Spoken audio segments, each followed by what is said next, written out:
Le plus haut général américain a déclaré mardi que bien que l'Iran se battait, il n'était pas plus redoutable que ce que Washington avait pensé, alors que les États-Unis se préparaient pour la journée la plus intense d'attaques contre l'Iran dans la guerre jusqu'à présent. Le général Dan Kane a déclaré aux journalistes que les États-Unis menaient des attaques contre les navires iraniens qui posent des mines et que le Pentagone examinerait une série d'options si on lui demandait d'escorter des navires à travers le détroit d'Ormuz.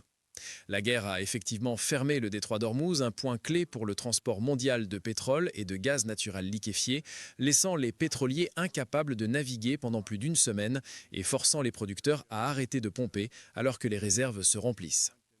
Je pense qu'ils se battent et je respecte cela, mais je ne pense pas qu'ils soient plus redoutables que ce que nous pensions, a déclaré Kane, rapporte BuzzPlus.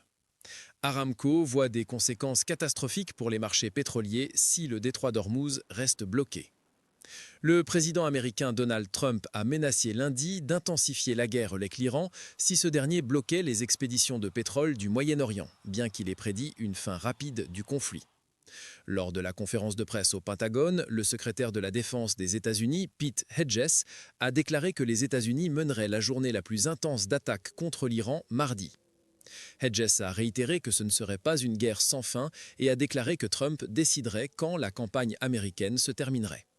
Les États-Unis ont mené des attaques contre plus de 5000 cibles au cours des 10 premiers jours de la campagne, contre plus de 50 navires, a déclaré Kane.